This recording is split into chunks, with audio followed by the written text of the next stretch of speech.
Hello and welcome to the class. तो आज अपन स्टार्ट कर रहे हैं सी इंटर एफएम का एमटीपी नंबर 7। ठीक है, स्टार्ट करते हैं, है ना। Model test paper number 7। पहले अपन वही जैसे अपन करते हैं कि पहले क्वेश्चन आंसर करेंगे, फिर देन अपन ये सॉल्व करेंगे एमसीक्यू। ठीक है, तो फर्स्ट वाला क्वेश्चन देखो। फर्स्ट वाला क्वेश्चन किसका है? बैलेंस शीट बनानी है। ठीक है, 31 मार्च 2023 और 31 मार्च 2024 की। ठीक है, ये क्वेश्चन का आएगा। सबसे पहले तो ये देखो, रेशियो एनालिसिस का क्वेश्चन है। ठीक है ना, रेशियो एनालिसिस का क्वेश्चन है। देखते हैं सबसे पहले क्या दे रखा है। इक्विटी कैपिटल दे रखा है 31 मार्च 2023 की, है ना। अपन को क्या क्या चीज़ करनी है ना। 23 और 24 दोनों की बैलेंस शीट बनानी है ना। तो सबसे पहले 23 की बैलेंस शीट का देखते हैं क्या क्या है ना। बैलेंसेस फाइनेंशियल पोजीशन दे रखी है। इक्विटी कैपिटल दे रखा है 20 लाख का। वर्किंग कैपिटल दे रखा है 6 लाख का। बैंक ओवरड्राफ्ट दे रखा है 1 लाख रुपीज़ का। करंट रेशियो दे रखा है 2.5:1 का, है ना। लिक्विडिटी रेशियो दे रखा है 1.5:1। प्रोप्राइटरी रेशियो दे रखा है that is net fix asset divided by proprietary fund is equals to 0.75:1। ठीक है, उसके बाद क्या दे रखा है? कॉस्ट ऑफ सेल दे रखी है, डेटर्स वेलोसिटी दे रखी है, स्टॉक टर्नओवर रेशियो दे रखा है, ग्रॉस प्रॉफिट दे रखा है, नेट प्रॉफिट दे रखा है। फिर ये बोल रखा है closing stock was 25% of the opening stock. ठीक है, एक चीज़ ये बोल रखा है। There was only free reserve which are bought from the earlier years. ठीक है, there were also a free reserve, वही फ्री रिजर्व है जो पिछले साल तक ब्रॉड करे हुए। ठीक है, current asset includes a stock debtors cash only. Current liability except bank overdraft readers creditors.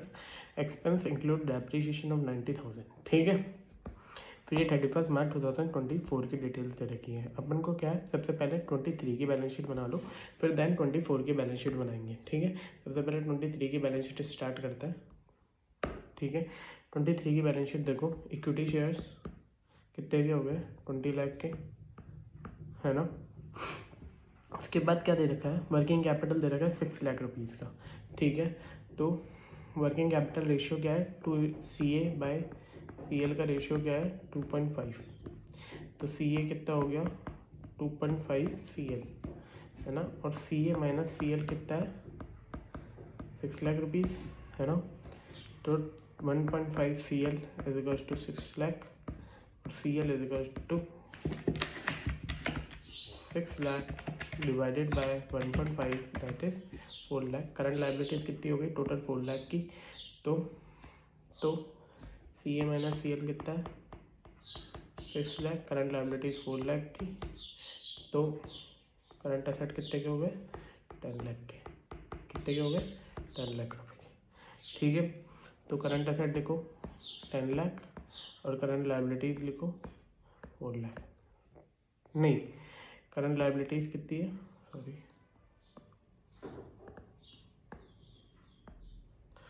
देखो करंट लाइबिलिटीज कितनी है? 4 लाख की। और करंट एसेट कितना है? 10 लाख का। ठीक है, सबसे पहले ये हो गया। फिर उसके बाद लिक्विडिटी रेशियो दे रखा है। लिक्विडिटी रेशियो से क्या होगा? अपने करंट एसेट में बाइफर्केशन हो जाएगा। किसका? इन्वेंट्री का। ठीक है, कोई दिक्कत नहीं है, आगे चलते हैं। Net fix asset divided by proprietary fund that is 0.75:1। ठीक है, फिर कॉस्ट ऑफ सेल्स दे रखी है। तो इन सब से क्या आएगा? नेट प्रॉफिट, या फिर अपन क्या बोल सकते हैं उसको, क्या चीज़ बोल सकते हैं, इन सब से क्या आएगा? अपना बाइफर्केशन आएगा। ठीक है, मैं बैलेंस शीट का टोटल बताऊंगा, बाइफर्केशन आप खुद निकालना। ठीक है, तो बैलेंस शीट का टोटल देखो। Proprietary fund, net fix asset divided by proprietary fund कितना है? 0.75:1 that is net fix asset divided by P equals to 0.75। तो net working capital divided by proprietary fund कितना हुआ? 0.25, है ना। तो वर्किंग कैपिटल कितना है अपने पास? 6 लाख रुपीज़ का। तो 6 लाख डिवाइडेड बाय 0.25 तो क्या आएगा? प्रोप्राइटरी फंड तो कितना आया 6 lakh divided bye 0.25 that is 24 lakh का प्रोप्राइटरी फंड आया, जिसमें इक्विटी शेयर कितने के हैं, तो रिजर्व एंड सरप्लस कितने हो जाएंगे 4 लाख रुपीज़ के। ठीक है ना। अब अपन रिजर्व एंड सरप्लस आ गया, इक्विटी कैपिटल आ गया, है ना। तो है ना 24 लाख का 75% क्या है फिक्स एसेट, 24 लाख का 75% कितना fix asset, that is fix asset कितना का हो गया 18 लाख रुपीज़ का, 18 लाख रुपीज़ का। ठीक है, 18 लाख रुपीज़ का फिक्स एसेट हो गया। तो टोटल ये कितना हो गया 28 लाख रुपीज़।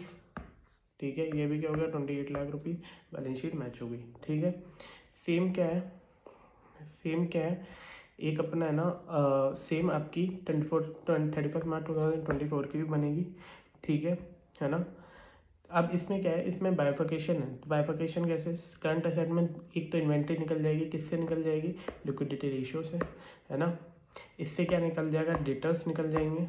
ठीक है, और मतलब कॉस्ट ऑफ सेल्स नहीं, इससे क्या निकल जाएगी, इससे भी इन्वेंट्री आएगी, तो कोई मतलब ही नहीं है अपन को, इन्वेंट्री अपन ने ऊपर से भी निकाल ली। और इसने क्या बोल रखा है, there was stock debtors and cash only. ठीक है, तो एक क्या चीज़ दे रखी है डेटर वेलोसिटी दे रखी है, कॉस्ट ऑफ सेल्स दे रखा है, जीपी रेशियो दे रखा है, तो इससे क्या है डेटर्स और निकल जाएंगे। ठीक है, उसके अलावा कोई दिक्कत नहीं सर, कोई दिक्कत नहीं है। आ जाओ एक बार देख लेते हैं अपन ये वाला क्वेश्चन देखो।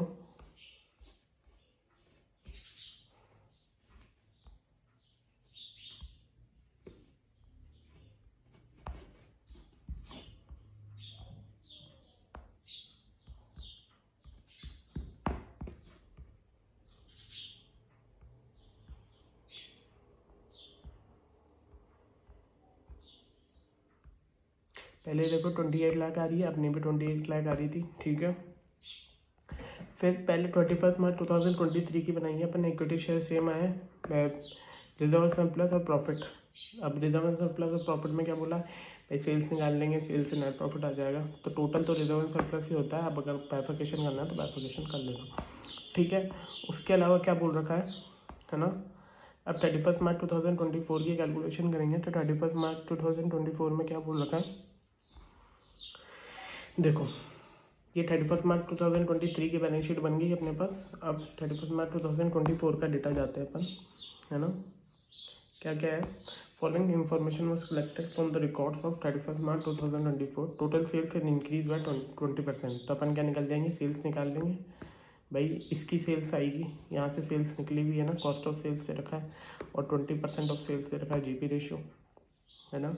अपनी सेल्स निकल जाएगी, सेल्स उसका 20% एक्स्ट्रा करेंगे तो क्या आ जाएगी टोटल सेल्स ऑफ 2024 की। फिर बैलेंसेस ऑफ 31 मार्च 2024 को क्या दे रखा है, स्टॉक दे रखा है, क्रेडिटर्स दे रखे हैं, डेटर्स दे रखे हैं, कैश बैलेंस दे रखा है। क्या क्या दे रखा है, स्टॉक दे रखा है, डेटर्स दे रखे हैं, कैश बैलेंस दे रखा है।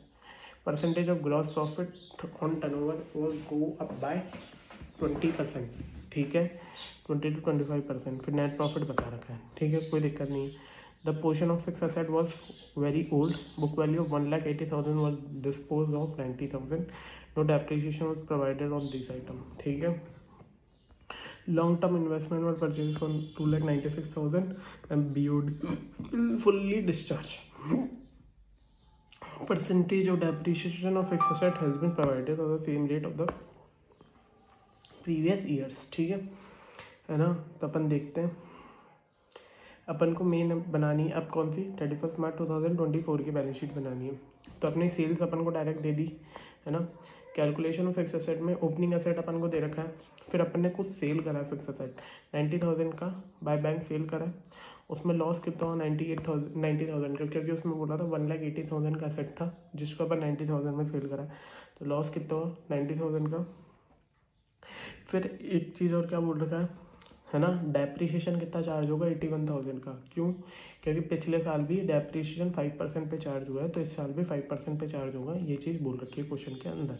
ठीक है ना। तो 18 लाख का 5% कितना होता है 90,000, और अपन ने कुछ एसेट बेचे, कौन से बेचे, 18 लाख माइनस 1,80,000 इनका 5% कितना होता है 81,000। तो ये कैसे निकला, 18 लाख माइनस 180 का 10%, ठीक है ना, ये चीज़ है। उसके बाद क्या बोल रखा है, नेट प्रॉफिट डायरेक्ट कैलकुलेट हो जाएगा, टोटल प्रॉफिट डायरेक्ट कैलकुलेट हो जाएगा, ठीक है ना। फिर उसके बाद अपन को क्या है, कैलकुलेशन फिक्स एसेट की हो गई है अपने पास, फिक्स एसेट का क्लोजिंग बैलेंस आ गया है अपने पास, ठीक है। लॉन्ग टर्म इन्वेस्टमेंट उसने कहा कुछ परचेज करा है, ठीक है। करंट एसेट में अपन को कई चीज़ों का बैलेंस दे रखा है, स्टॉक का दे रखा है, डेटर्स का दे रखा है, कैश एंड बैंक का। देखो करंट एसेट में क्या क्या दे रखा है अपन को एक बार देखना। देखो स्टॉक दे रखा है, क्रेडिटर्स दे रखा है, डेटर्स दे रखा है, कैश बैलेंस दे रखा है, ठीक है। तो स्टॉक हो गया, डेटर्स हो गया, कैश बैलेंस हो गया, ठीक है ना। बीओडी उसने कहा पूरा साफ हो गया, और क्रेडिटर्स ने बताया जितना अपन ने ले लिया, ठीक है। उसके बाद इक्विटी सेम रहेगा, रिजर्व एंड सरप्लस का जो बैलेंस है वो तो बैलेंस कैरी फॉरवर्ड करेंगे ही, प्लस ये वाला प्रॉफिट, और इस साल जो प्रॉफिट हुआ, इस साल कितना प्रॉफिट हुआ था अपन को, नेट प्रॉफिट कितना दिखाया अपन ने इस साल, नेट प्रॉफिट कितना हुआ था 24 में नेट प्रॉफिट हुआ था अपन को 345, तो दोनों को ऐड कर लेंगे, नेट प्रॉफिट आ जाएगा, ठीक है ना। ठीक है, पूरा क्वेश्चन सॉल्व हो गया है ना। तो अपन चलते हैं क्वेश्चन नंबर बी पे। क्वेश्चन नंबर बी देखो, theta limited is expecting for annual earning 3 lakh before paying interest and taxes, मतलब ईबीआईटी कितना दे रखा है 3 lakh rupees. The company has 10 lakh of 10% debenture in the capital structure. The capitalization rate is 12.5%, ठीक है। You are required to calculate the value of theta as per the NI approach and calculate the overall cost of capital। क्या क्या निकालना है, NI approach से निकालना है, मतलब net income approach. Net income approach क्या कहती है, EAT डिवाइडेड बाई के, है ना।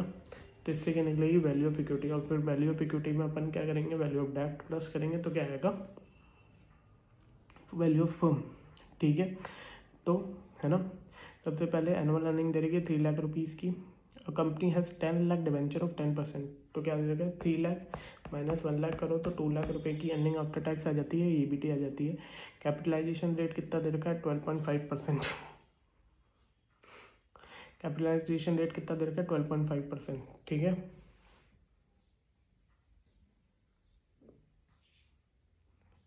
ठीक है, के दे रखी है 12.5%, तो कितना आएगा 2 लाख डिवाइडेड बाय 12.5% कितना हो गया 16 लाख, है ना। तो V of E O 16 lakh, V of D अपन को ऑलरेडी दे रखी है 3 लाख, नहीं वी ऑफ डी कितना दे रखा है 10 lakh, sorry that is 26 lakh, है ना। 26 लाख हो गया, ठीक है। अपन को के ओ निकालना है, तो के ओ कैसे निकलता है, E B I T divided by value, ठीक है। ईबीआईटी कितना हुआ, ईबीआईटी कितना दे रखा है 3 लाख डिवाइडेड बाय 26 लाख, कितना आ रहा है 3 लाख डिवाइडेड बाय 26 लाख, कितना आ रहा है 11.53%, ठीक है। आ जाओ एक बार चेक कर लेते हैं। तो ईबीआईटी हो गया, है ना, तो मार्केट वैल्यू ऑफ इक्विटी निकाल ली 11.53%, ठीक है। कैलकुलेशन क्या हो गया, ठीक है।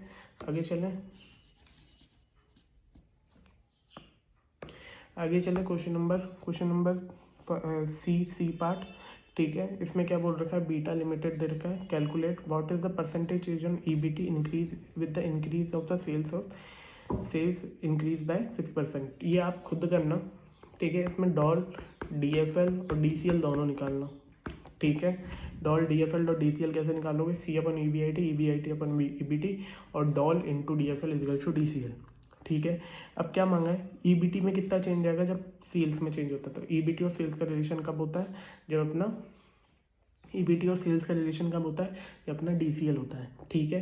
That is percentage change in EBT divided by percentage change in sales, ठीक है। तो वही चीज़ होती है ना। तो डीसीएल से निकलेगा ये, है ना। What is the percentage of EBIT increase with the 10% increase in sales, ये ईबीआईटी किससे रिलेशन होता है, ईबीआईटी और सेल्स का जब अपना डॉल का रिलेशन होता है, ठीक है। तो ये किससे निकलेगा, डॉल से, है ना। क्या फॉर्मूला होता है, percentage change in EBIT divided by percentage change in sales. Calculate what is the percentage of EBT increase with the EBIT increase. ठीक है, ये किसका होता है, जब अपना डीएफएल का फॉर्मूला होता है। किसका होता है, डीएफएल का।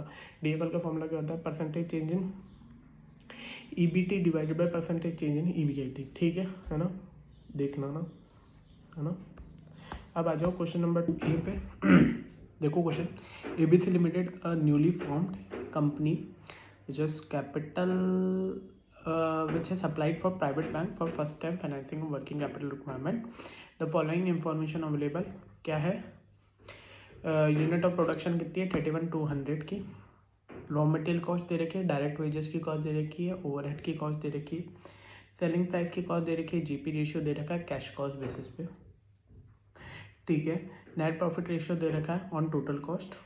ठीक है ना। फिर उसके बाद रॉ मटेरियल इन स्टॉक दे रखा है, क्या बोल रखा है, एवरेज 30 डेज कंजम्पशन। ठीक है, WIP के बारे में बोल रखा है 30% ऑफ फिनिश गुड्स, है ना। WIP कैसे निकालना है वो बता रखा है। Finish goods, closing finish goods दे रखे हैं 2500 के। Credit allowed by supplier, credit allowed by supplier दे रखा है। ठीक है, क्रेडिट अलाउड बाय सप्लायर दे रखा है 30 डेज का। क्रेडिट अलाउड टू परचेजेस दे रखा है, मतलब ये किसके लिए काम आएगा आपको, डेटर्स के लिए, ये किसके, क्रेडिटर्स के लिए। ठीक है, ये वेजेस पेएबल के लिए। ठीक है, और ये क्लोजिंग कैश दे रखा है। ठीक है, सेफ्टी मार्जिन 15% ऐड करना है, क्या करना है, 15% ऐड करना है ना। तो देखते हैं अपन इस क्वेश्चन को। ठीक है, आ जाओ। सबसे पहले ये मत देखो, सबसे पहले ये देखो, है ना। अपन को क्या निकालना है इसमें, WIP और फिनिश गुड की कॉस्ट। ठीक है, तो WIP के बारे में क्या बोल रखा है, WIP is 30% of the units of finish goods. क्या देखो, क्या बोल रखा है, एक बार पढ़ो वापस, 30% ऑफ फिनिश गुड्स यूनिट। और फिनिश गुड्स की यूनिट क्या है, 31,200 का 30% कितना होता है, 31,200 का 30%, how much, that is 9360। How much, 9360। ठीक है ना। अब अपन को रॉ मटेरियल कंज्यूम निकालना है, तो 40 पर यूनिट इंटू 40, वेजेस के लिए इंटू 25 और ओवरहेड के लिए इंटू 30 करना। ठीक है, 40 मत करना, इंटू 30 करना। तो करते हैं अपन 31,200 इंटू 30 कितना होता है, 936,000। ठीक है, क्योंकि अपन कैश कॉस्ट बेसिस पे निकालना है, तो जितनी भी कंप्लीट हुई उस यूनिट की वैल्यू आ गई अपने पास, ग्रॉस फैक्ट्री कॉस्ट आ गई, है ना। अब क्या है, अपन को ओपनिंग और क्लोजिंग फिनिश गुड्स और ओपनिंग और क्लोजिंग फिनिश गुड्स और WIP निकालना है। तो क्लोजिंग WIP के लिए तो क्या बोला था उसने, क्लोजिंग WIP के लिए उसने बोला था अपन को that is 30% of finish goods, है ना। और क्लोजिंग फिनिश गुड्स के लिए क्या बोला है उसने, 2500, है ना, 2500 क्लोजिंग फिनिश गुड्स है। ठीक है, क्लोजिंग फिनिश गुड्स है 2500 और टोटल कॉस्ट क्या आई अपने पास 29,64,000, जो किसके लिए है, 31,200 के लिए है। अपन को निकालना है 2500 के लिए, तो कितनी आई 237,500। तो क्लोजिंग फिनिश गुड्स का कितना है 237,500। एक एक चीज़ बताता जाऊँगा मैं। ठीक है, उसके बाद अपन को क्या निकालना है, एक तो रॉ मटेरियल चाहिए, एक WIP चाहिए, एक क्लोजिंग फिनिश गुड्स चाहिए। ठीक है, तो फिर अपन चलते हैं किस पे, रॉ मटेरियल कंज्यूम पे। ठीक है, तो रॉ मटेरियल का क्या बोल रखा है, ओपनिंग कुछ है नहीं, है ना, परचेजेज ड्यूरिंग द ईयर और क्लोजिंग रॉ मटेरियल। ठीक है ना। तो अपन को क्या क्या चीज़ इंफॉर्मेशन क्या क्या दे रखी है, सबसे पहले कंजम्पशन देखना पड़ेगा। कंजम्पशन कितना है, कंजम्पशन ये वाला कंजम्पशन है। ठीक है, टोटल रॉ मटेरियल कंज्यूम कितना हुआ 1248,000 प्लस 336,960 कितना है 1248 प्लस 336,960 कितना है रॉ मटेरियल कंज्यूम 1584,960। ठीक है, अब रॉ मटेरियल का क्लोजिंग स्टॉक, क्या चीज़ चाहिए, रॉ मटेरियल का क्लोजिंग स्टॉक, है ना। तो रॉ मटेरियल का क्लोजिंग स्टॉक क्या बोल रखा है उसने, 30 डेज अपन रॉ मटेरियल रखते हैं। तो raw material consume into 30 divided by 360, तो क्या आया raw material consumption. Raw material consumption आ गया, अपने पास फिनिश गुड्स आ गए। ठीक है ना, कैश एंड कैश इक्विवेलेंट अपन को गिवन है। ठीक है, आगे देखते हैं। अपने को चाहिए अभी भी WIP प्लस क्या चाहिए, प्लस डेटर्स। ठीक है, दो चीज़ चाहिए, है ना। तो सबसे पहले अपन देखते हैं, ग्रॉस फैक्ट्री कॉस्ट अपने पास आ गई थी, है ना। अब WIP को क्या करना है, WIP को अपन को प्राइम कॉस्ट पे मेजर करना है। ठीक है, in the absence of any information upon WIP को प्राइम कॉस्ट पे मेजर करेंगे। ठीक है ना। तो प्राइम कॉस्ट कितनी होती है, देखो 336,960 प्लस 140,400। ठीक है, दैट इज कितना हुआ, 477,360। ठीक है ना। अब अपन को निकालने क्या है, डेटर्स के बारे में इंफॉर्मेशन निकालनी है। तो डेटर्स के लिए अपन को कॉस्ट ऑफ सेल चाहिए। तो क्या करेंगे, gross factory cost plus opening finish goods, नहीं, opening WIP plus closing minus closing WIP। Opening WIP अपन को कुछ दे नहीं देता, क्लोजिंग WIP अपन को पता चल जाएगी। फिर ये cost of production, cost of production में opening finish goods minus closing finish goods, opening finish goods minus closing finish goods. Closing finish goods की वैल्यू पता है और ओपनिंग की अपन को कुछ नहीं पता। ठीक है, तो अपने पास क्या आ जाएगा, cost of cash cost of goods sold. ठीक है, और एक चीज़ अपन को क्या दे रखी है, कॉस्ट ऑफ सेल्स बता रखा है। तो बैलेंसिंग फिगर क्या हो जाएगा, 379,706। ठीक है, अब अपन को क्या करना है, कॉस्ट ऑफ सेल को, है ना, कॉस्ट ऑफ सेल्स को 45 डेज से मल्टीप्लाई करना है, क्योंकि डेटर्स के बारे में क्या बोल रखा है, 45 डेज ऑफ सेल्स, है ना। तो डेटर्स के बारे में आ जाएगा। ठीक है, फिर उसके बाद क्या बोल रखा है ना, दो चीज़ और बची, एक तो क्रेडिटर और लैग ऑफ वेजेस। ठीक है, क्रेडिटर सीधा सीधा बात है, जिससे अपन ने, क्रेडिटर्स कौन होता है, जिसको अपन ने कुछ सेल करा, नहीं, जिससे अपन ने कुछ परचेस करा, सॉरी, जिससे अपन ने कुछ परचेस करा और अभी तक पेमेंट नहीं करा, उसके बारे में क्या इन्फॉर्मेशन दे रखी है। क्रेडिटर्स के बारे में क्या इन्फॉर्मेशन दे रखी है, credit allowed to purchases 45 days and credit allowed by the supplier is 30 days. मतलब 30 डेज पे अपन को काम करना है ना। तो टोटल परचेजेस कितनी हो गई अपने पास, टोटल परचेजेस कितनी हुई, देखो क्रेडिटर्स के बारे में,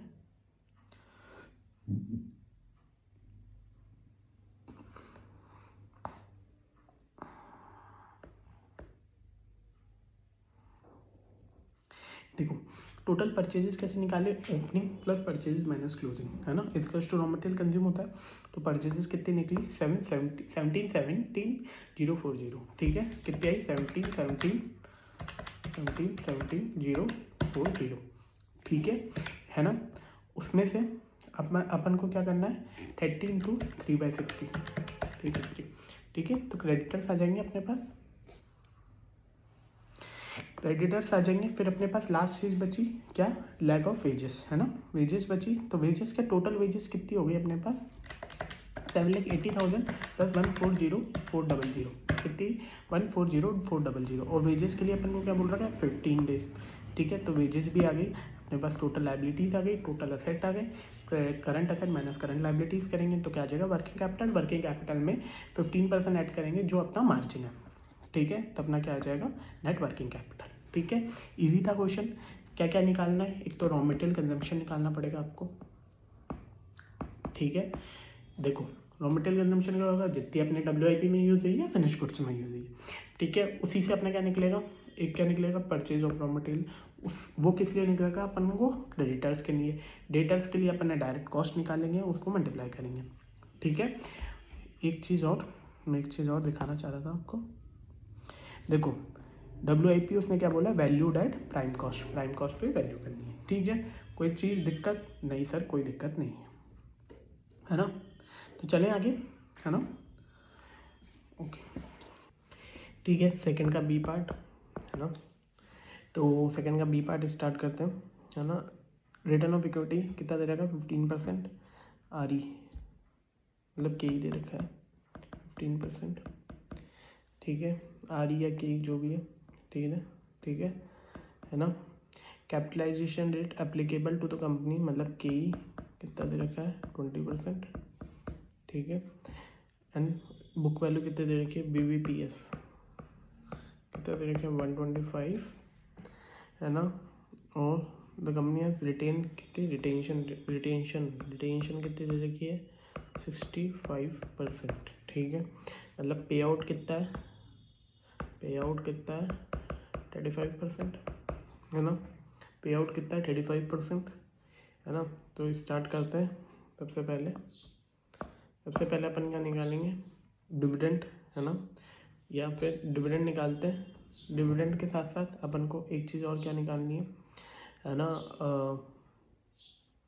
सबसे पहले ईपीएस निकाल लो। ईपीएस क्या हुआ, 125 को 15%, है ना, 125 को 15% कितना होता है, 15% कितना हुआ, 18.75, है ना, 18.75। डी कितना हुआ इसमें, है ना, डी कितना हुआ, 18.75 का 35% कितना हुआ, 6.5625, ठीक है ना। फॉर्मूला क्या होता है के ई का अकॉर्डिंग टू गॉर्डन, तो क्या होता है प्राइस का D1 डिवाइड बाई के माइनस जी, है ना।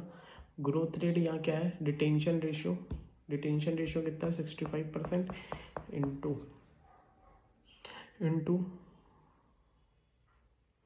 कितना दे रखा है 65% इंटू कितना दे रखा है, return of equity that is 15%, है ना। 65 इंटू 15 कितना हुआ, 9.75% की ग्रोथ होगी, ठीक है।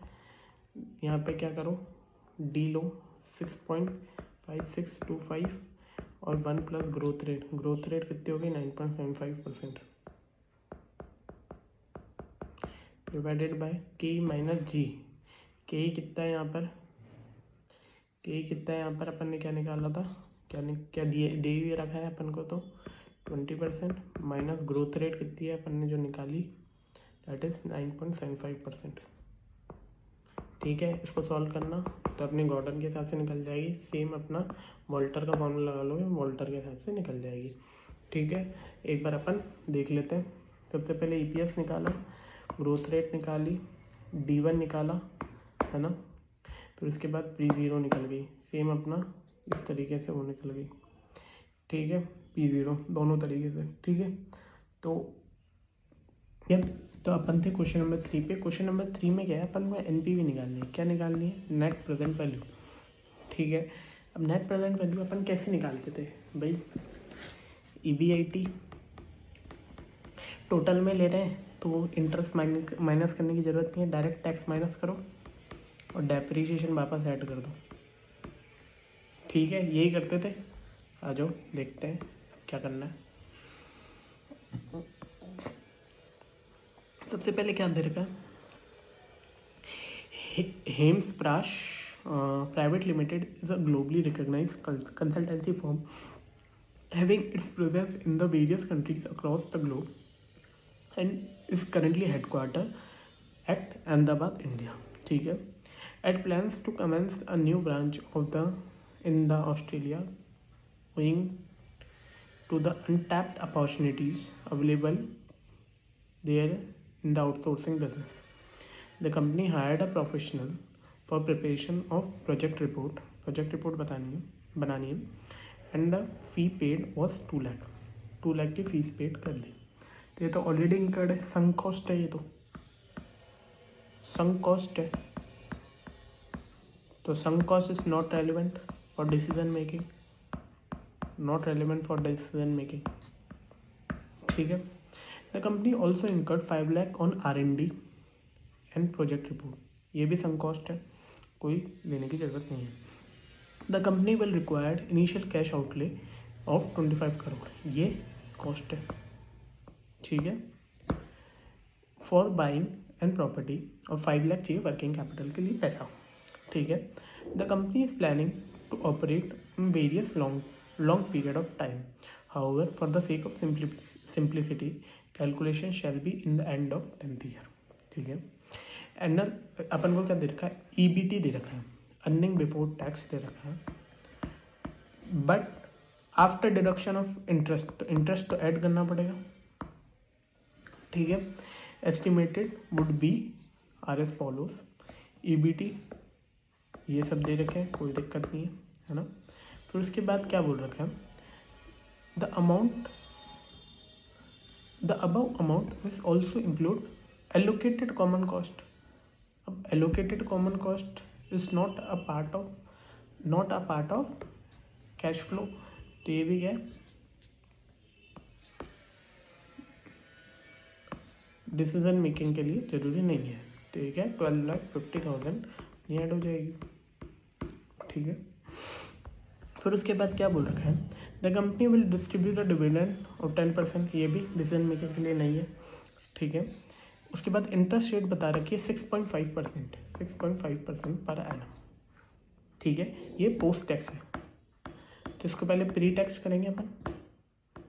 ठीक है, पोस्ट टैक्स को प्री टैक्स करेंगे। As per the tax treaty between the India and Australia, 3 साल तक तो कोई टैक्स फ्री है, 3 साल तक अपन को इसको टैक्स फ्री करना है, टैक्स फ्री। और उसके बाद प्री टैक्स करना पड़ेगा। 3 साल बाद क्या होगा, 6.5%, 1 माइनस 75% ऑफ 30%। ठीक है, देखते हैं 30% इंटू 75% कितना होगा, 22.5%, 1 माइनस 22.5% डिवाइडेड बाई 6.5 कितना आ रहा है, 8.38।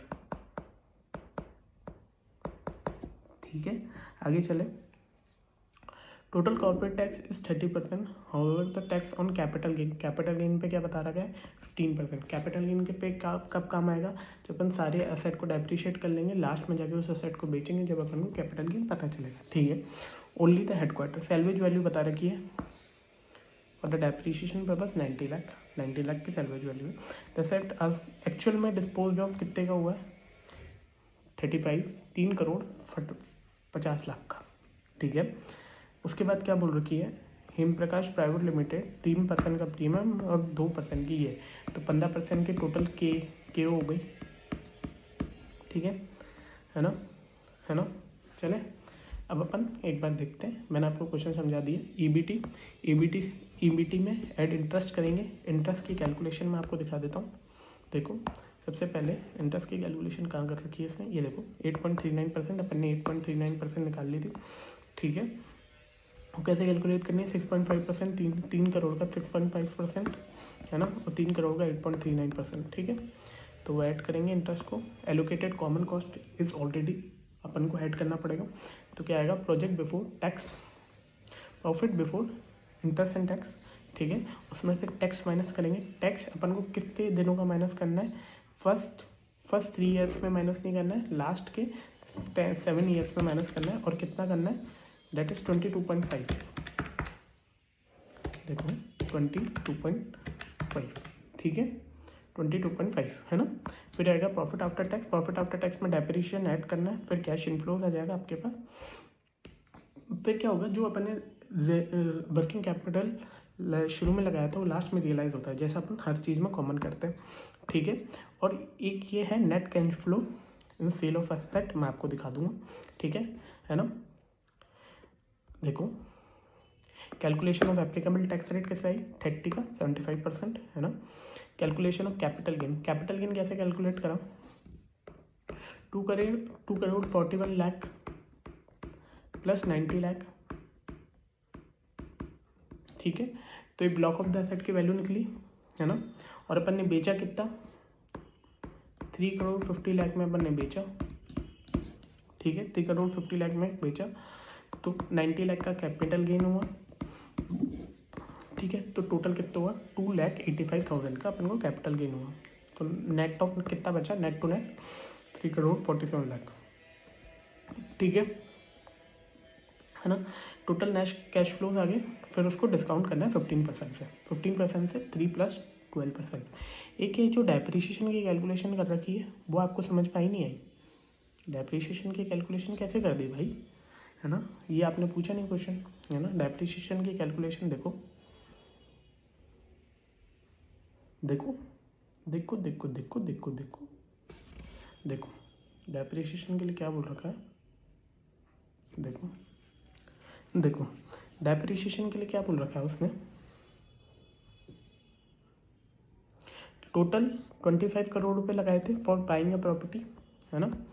और the above amount include allocated 50 lakh की हो गई, 10 लाख की हो गया, है ना। 75% salvage value and depreciation purpose are estimated as 90 lakh. The asset has been dispose of in the market as 3 crore 50 lakh, है ना. Desired premium is 3% and 12%. ठीक है ना. ये चीज़ हो गई है. ओके.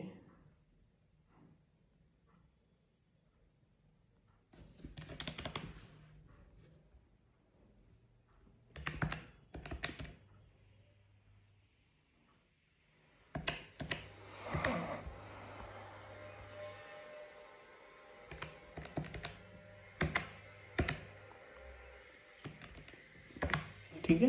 तो डेप्रीशिएशन कैसे निकलेगा अपना. डेप्रीशिएशन आपको समझ में आया कैसे निकलेगा. टोटल 25 करोड़ है minus 90 lakh divided bye 10 years. ठीक है. कोई दिक्कत नहीं है सर. आगे चलें, है ना. एक चीज़ और, है ना.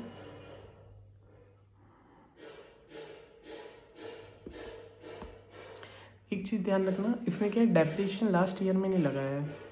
ठीक है. उसका भी मैं आपको वो बता देता हूँ रीज़न. ठीक है. सबसे पहले ये चीज़ पढ़ लो.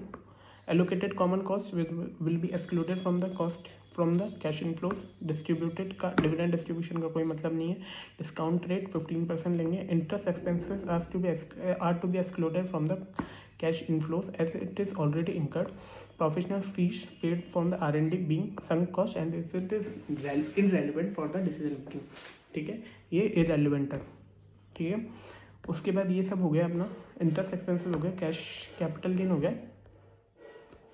ठीक है. अब अपन को एक चीज़ मैं आपको बता दूँ, depreciation from the last year इसने क्यों नहीं लगाया है. ठीक है. डेप्रीशिएशन लास्ट ईयर को क्यों नहीं लगाया. Salvage value for the depreciation purpose 90 lakh. The asset has been dispose of in the market for 3 crore 50 lakh at the end, है ना. ठीक है.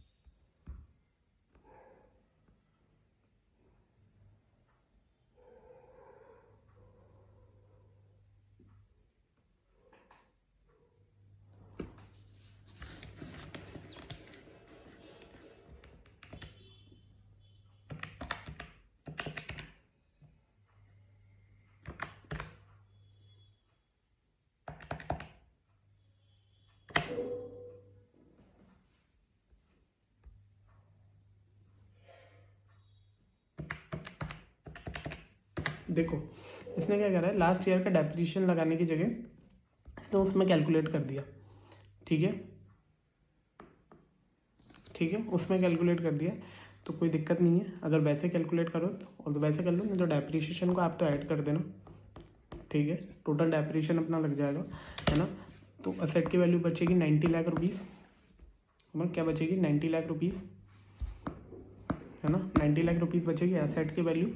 और अपन ने बेची कितने में उसको, 3 करोड़ 50 लाख में. ठीक है. तो बचा कितना, 2 करोड़ 40 लाख. ठीक है. 2 करोड़ 40 लाख बचा, है ना. 2 करोड़ 40 लाख का अपन 2 करोड़ 40 लाख बचा और उसका 15% कैपिटल गेन टैक्स माइनस करेंगे. ठीक है. 2 करोड़ 40 लाख बचा, ज़्यादा में बेचा अपन ने 2 करोड़ 40 लाख के, है ना. प्लस कैपिटल गेन टैक्स कितना है, कितना 15%. ठीक है. तो ये 15% टैक्स माइनस करना. ठीक है. कितना होता है 36 लाख. तो नेट ऑफ कितना बचेगा, 2 करोड़ 40 लाख माइनस 36 लाख कितना होता है, 2 करोड़ 4 लाख. कितना होता है 2 करोड़ 4 लाख, है ना. And 2 crore 4 lakh will be added.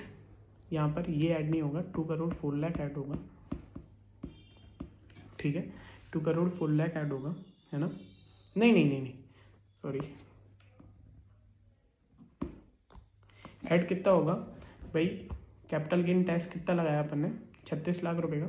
36 lakh का कैपिटल गेन टैक्स है ना. और अपना कितना था 3.5 करोड़ ना. 3.5 करोड़ में अपन ने बेचा है.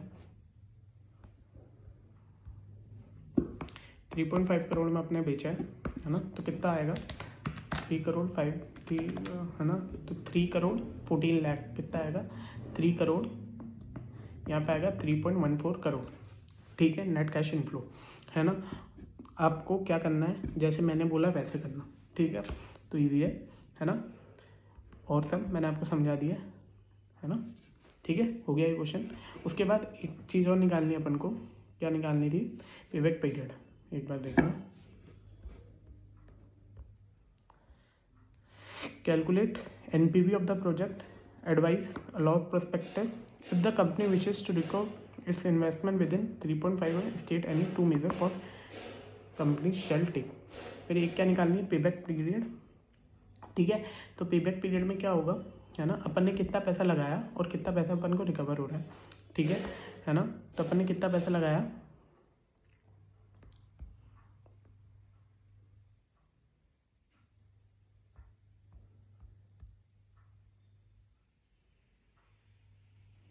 देखो 4 साल में नेट कैश इनफ्लो कितना है, 4 साल में नेट कैश इनफ्लो क्या है 4.730 है ना, प्लस 5.230 प्लस 6.730 प्लस 6.383। ठीक है, कितना होता है 23.063, मतलब 25 करोड़ लगाया था मैंने, 23 करोड़ तो मिल गया, बचा कितना 1.927 अपना बचा, कितना बचा 1.927। ठीक है, वो अपन जो नेक्स्ट ईयर है उसमें से रिकवर करेंगे, तो बचा कितना 4.262। अगर payback period, target payback period 3.5 years है और अपन रिकवर कर रहे हैं 4.262, तो अपन को ये प्रोजेक्ट एक्सेप्ट नहीं करना चाहिए। क्या नहीं करना चाहिए, ये प्रोजेक्ट एक्सेप्ट नहीं करना चाहिए। ठीक है ना, ठीक है, तो ये क्वेश्चन भी हो गया। तो अपन थे क्वेश्चन नंबर 4 पे। क्वेश्चन नंबर 4 क्या है, थ्योरी का क्वेश्चन है पूरा। सबसे पहले फैक्टरिंग और फॉरफेटिंग में डिफरेंस बताना है। फैक्टरिंग में क्या होता है, अपने पास रिसीवेबल्स होते हैं, अपन किसी को सेल कर देते हैं और उनको बोलते हैं आप पैसा कलेक्ट कर लेना, आप हमारे को पैसा दे दो। ठीक है, अब वो हो सकता है कि वो इंटरेस्ट भी चार्ज करो, कमीशन भी चार्ज करो, ये अलग अलग चीज़ होती है। ठीक है, फॉरफेटिंग में क्या होता है, अपन जब एक्सपोर्ट करते हैं ना, एक्सपोर्ट करते हैं तो अपन उसको ट्रेड रिसीव, मतलब किसी को ट्रेड रिसीवेबल का ऑनर कर देते हैं कि भैया ट्रेड रिसीवेबल सेल कर दिए, अब पूरा 100% पेमेंट दे दे। ठीक है ना, ये चीज़ होती है फॉरफेटिंग। उसके बाद क्या बोल रखा है, importance of financial management. Financial management की इंपॉर्टेंस कि भैया अपन अंडर यूटिलाइजेशन या ओवर यूटिलाइजेशन ऑफ कैपिटल ना करें, ना कि ज़्यादा फिक्स एसेट खरीदें, ना कि अपने पास वर्किंग कैपिटल का पैसा होना चाहिए हमेशा, ये चीज़ें। फिर क्या होता है, what is the concept of drop lock bond. Drop lock bond क्या होता है, देखो बॉन्ड होते हैं जिसमें फ्लोटिंग रेट का इंटरेस्ट रहता है, बट उन पर फिक्स रेट का वो रहता है, मतलब बार रहती है ना। क्या होता है, जैसे मान लो फ्लोटिंग रेट चल रही है, पर उसने बोला ज़्यादा से ज़्यादा रेट कितनी होगी 15%, तो वो चीज़ है। ठीक है, mention the one advantage of stock dividend. Stock dividend क्या होता है भाई, कंपनी के लिए एडवांटेज होता है और उसके लिए भी, किसी इन्वेस्टर्स के लिए भी एडवांटेज होता है। कंपनी के लिए क्या एडवांटेज होता है, उनको कैश में डिविडेंड नहीं देना पड़ेगा। ठीक है, और इन्वेस्टर्स के लिए क्या एडवांटेज होगा, उनको फ्री में शेयर्स मिल जाएंगे, है ना, कम वैल्यू के शेयर्स हो जाएंगे। ठीक है, ये चीज़ एडवांटेज आता है। ठीक है, अपन चारों क्वेश्चन एक बार देख लेते हैं। देखो सबसे पहले फैक्टरिंग और फॉरफेटिंग में डिफरेंस। भाई फैक्टरिंग क्या होता है, it involve sales of receivable to the factor. ठीक है, export financing where the exporter sell its right to trade receivable to forfaiter and receive the different instant cash. Recourse and non recourse, ये recourse और non recourse दोनों हो सकता है, ये non recourse होता है। अमाउंट क्या होता है, इसमें 80-90% पे करते हैं, इसमें 100% पे करते हैं। इसमें टाइप्स ऑफ रिसीवेबल क्या होता है, डोमेस्टिक और इंटरनेशनल, इसमें इंटरनेशनल होता है। ठीक है, कॉस्ट ऑफ फैक्टरिंग क्या होता है, कमीशन चार्ज करता है, इंटरेस्ट चार्ज करता है, ये होता है। Overseas buyer bears the forfaiting cost if any. फिर सेकेंडरी मार्केट में forfaiting does not involve secondary market transaction, कि भैया इसको दूसरे मार्केट में नहीं सेल कर सकते, और ये सेकेंडरी मार्केट ट्रांजेक्शन होता है। ठीक है, फिर क्या चीज़ है, भाई एडवांटेज ऑफ फाइनेंशियल मैनेजमेंट कि भाई फिक्स एसेट में ज़्यादा इन्वेस्ट नहीं करें, इनफ्लो आउटफ्लो बना रहे हैं। ठीक है, सेल्स रेवेन्यू बना रहे, ठीक है, ग्रॉस प्रॉफिट बना रहे, ठीक है, ये चीज़ें। टॉप लॉक बॉन्ड के बारे में बता रखा है, where the interest rate are floating become the fixed it falls the, भाई इतनी कम होती जाएगी फिक्स्ड। एक जैसे मान लो आज मैंने बॉन्ड खरीदे हुए है ना, अब अभी रेट चल रही है 15, अब 16 हो गई तो मेरे लिए तो फ़ायदा है।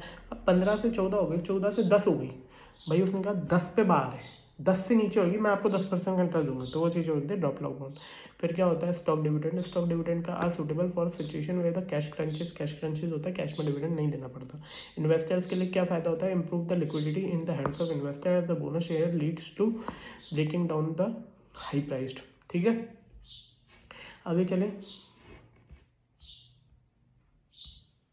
अपन अपने बच्चे में बस एमसीक्यूज अपन फटाफट देख लेते हैं। सबसे पहले अपन केस बेस नहीं करके अपन सबसे पहले जो छोटे वाले एमसीक्यू करेंगे वो करेंगे, ठीक है, ठीक है। तो अपन थे क्वेश्चन नंबर 6 पे। क्वेश्चन नंबर 6 में क्या दे रखा, अपन एमसीक्यूज कर रहे हैं सारे, ठीक है। क्या दे रखा है, select the correct answer from the code given below, ठीक है। डीएफएल दे रखा है, तो डीएफएल का फॉर्मूला क्या होता है, ईबीआईटी अपन ईबीटी, ठीक है, that is 4 lakh divided bye 3 lakh, that is 4 lakh divided bye 3 lakh कितना होता है 1.13, मतलब डीएफएल, ठीक है।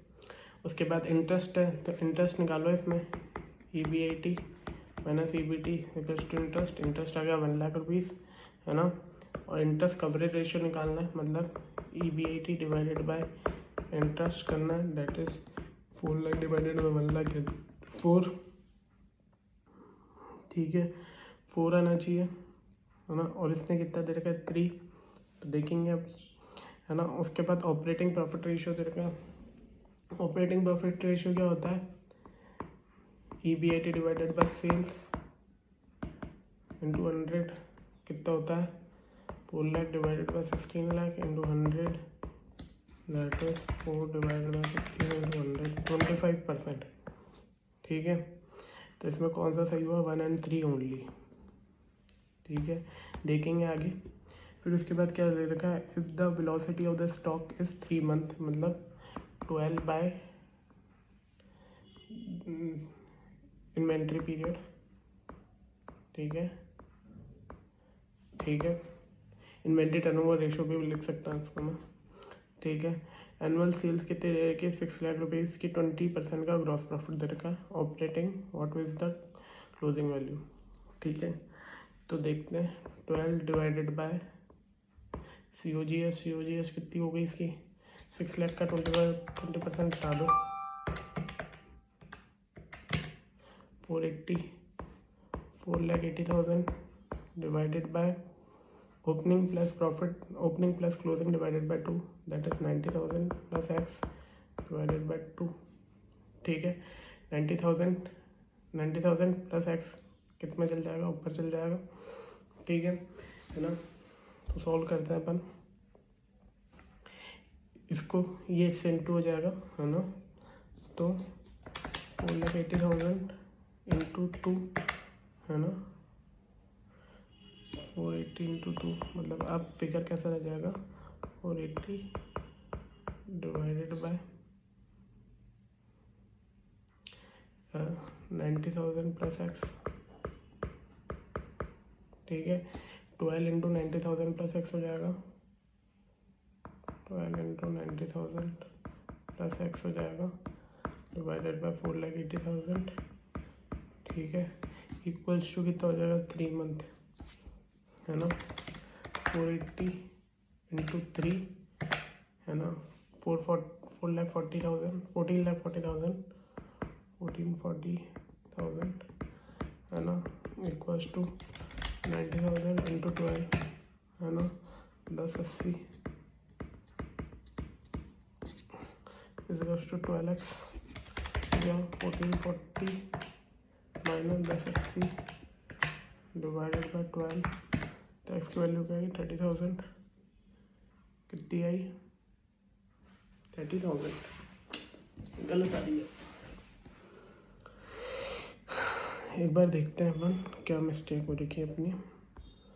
सबसे पहले क्वेश्चन नंबर 6 देखो, 6 में अपना आंसर सी आ रहा है, अपना भी सी आ रहा है, क्या सी आ रहा है, ठीक है। क्वेश्चन नंबर COGS अपन ने सही निकाली है 480, है ना, 480 डिवाइडेड बाय एवरेज स्टॉक। ठीक है, ठीक है, वो बात वही है।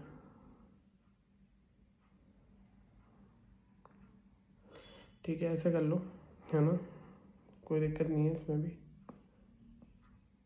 अच्छा, अपन ने क्या करा, वो 3 मंथ ले रखा है ना। एक बार वापस करते हैं अपन सॉल्व।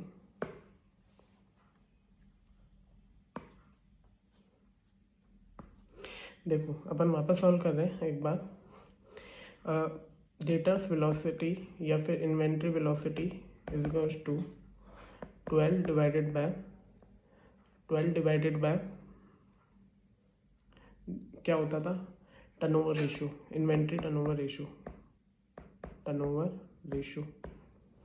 तो इन्वेंट्री टर्नओवर रेशियो कितना हो गया, 12 डिवाइडेड बाय 3 इज टू 4। ठीक है, इन्वेंट्री टर्नओवर रेशियो कैसे निकलता है, COGS divided by opening plus closing divided by 2। ठीक है, COGS कितनी हुई इसमें, 6 लाख का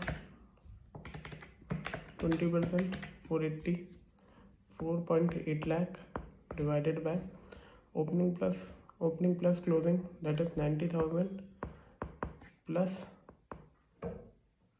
closing divided by 2 equals to कितना होगा, 4। ठीक है, 4,80,000 into 2 divided by 90,000 plus closing. ठीक है, 90,000 प्लस क्लोजिंग हो गया इक्वल्स टू 4, है ना। 480 इंटू 2 दैट इज 960,000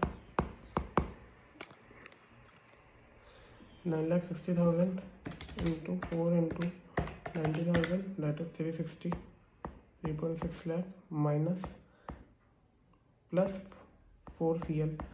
ठीक है, तो 9,60,000 minus 3,60,000 is to 6 lakh into 4 CL, है ना।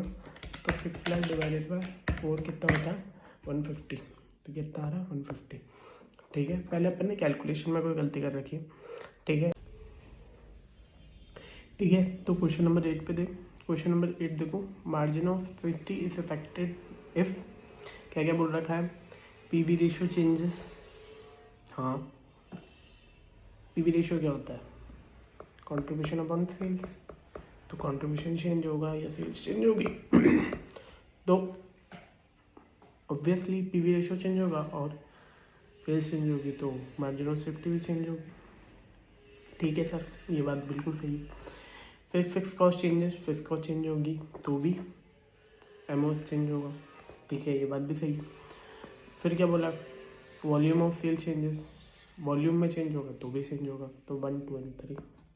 ठीक है, अब अपन आगे